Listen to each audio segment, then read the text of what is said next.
참 예수님, 네, 저는 수원교구 성령세신봉사에서 말씀 봉사자로 봉사하고 있는 박상근 시몬입니다.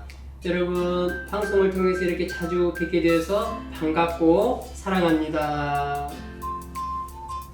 네, 오늘은 하느님께서 에덴 동산에 왜 선악과 열매를 만들어 놓으셨는가, 거기에 대해서 말씀을 드리려고 그래요.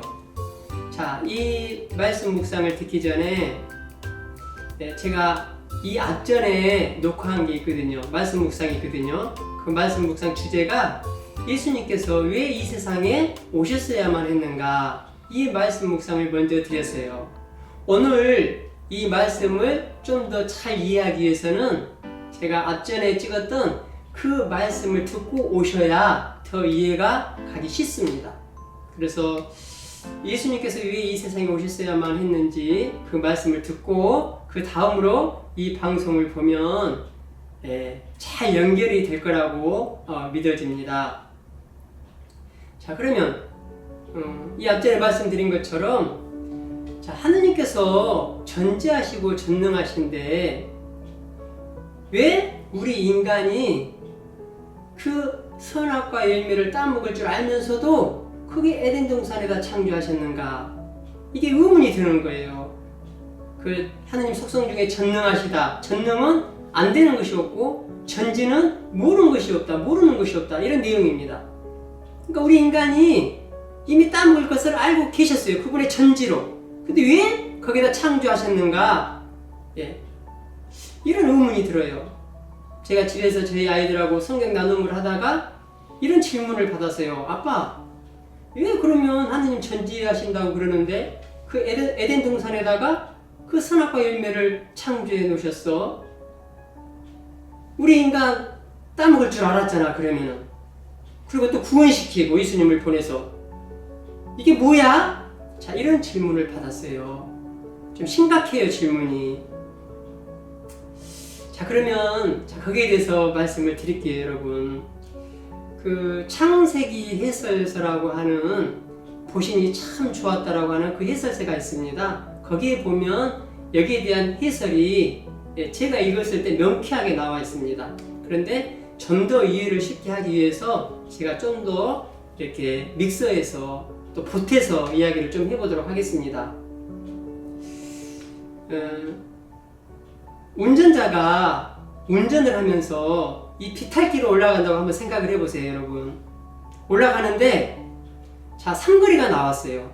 그 삼거리에 이정표 하나가 있습니다. 그 이정표에 뭐라고 써져 있느냐 하면, 여기서 직진을 하게 되면 50m 전방에 청길 낭떠러지가 있습니다. 그러니 죽지 않으려거든 반드시 좌회전해서 가십시오, 이렇게 이정표에 써져 있어요.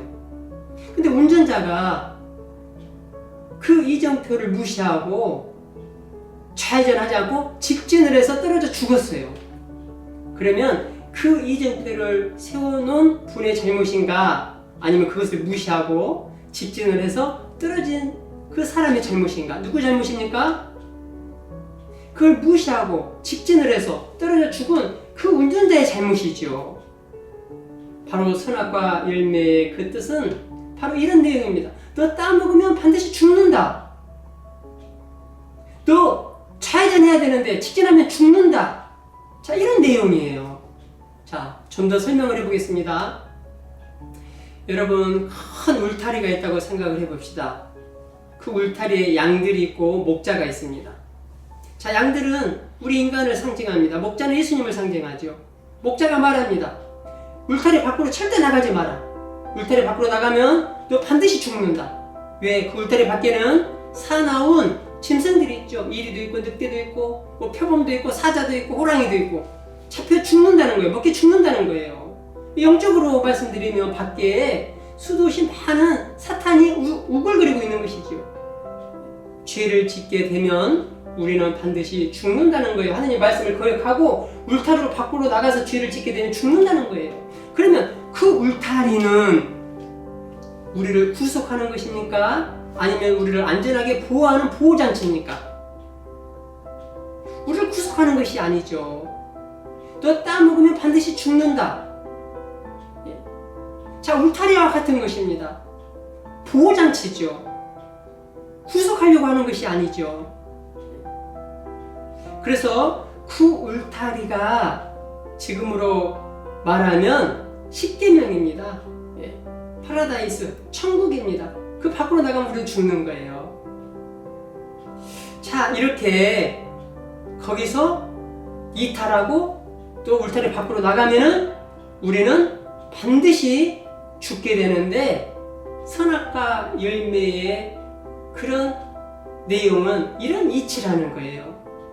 자, 좀 이해가 되셨는지 모르겠어요. 제가 열심히 설명하려고 하지만 자, 이렇게밖에 안 되는 것을 여러분도 그렇게 용서해 주십시오.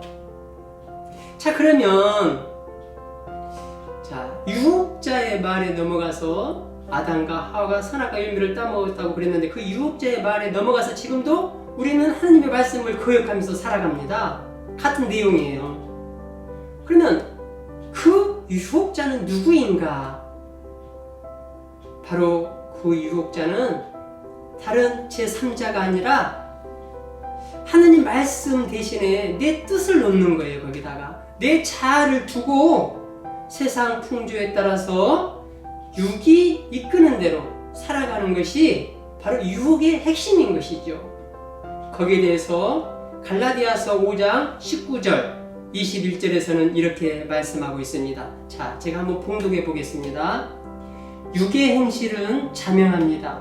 그것은 곧 불륜, 더러움, 방탕, 우상숭배, 마술, 적개심, 분쟁, 시기, 격분, 이기심, 분열, 분파, 질투, 만취, 흥청대는 술판, 그 밖에 이와 비슷한 것들입니다. 내가 여러분에게 이미 경고한 그대로 이제 다시 경고합니다. 이런 짓을 저지르는 자들은 하느님의 나라를 차지하지 못할 것입니다. 반드시 죽는다는 것이죠. 자, 이런 행위들이 하느님 말씀 대신에 내 뜻을 놓는 것입니다. 그리고 유혹자의 유혹에 넘어가서 금단의 열매를 따먹는 행위인 것입니다. 자, 그럼 어떻게 되겠습니까? 우리는 반드시 죽는다는 거예요. 자, 오늘은 하느님께서 왜 선악과 열매를 에덴 동산에다가 만들어 놓으셨는지 거기에 대해서 말씀을 드렸습니다. 바로 우리 인간의 한계성을 잘 알고 계신 하느님께서 우리 인간의 생명을 보호해 주시려고 사랑으로 인간에게 만들어 주신 이정표 울타리와 같은 그런 내용이라는 것이죠. 이 사랑의 하느님의 마음을 우리가 잘 헤아려서 우리가 그분의 말씀을 어기지 않고 그 안에서 잘 사셔서 정말 행복하게 살아서 마침내 천상교회를 차지하는 저와 여러분들이 되었으면 좋겠습니다. 자, 오늘은 여기까지입니다. 감사합니다.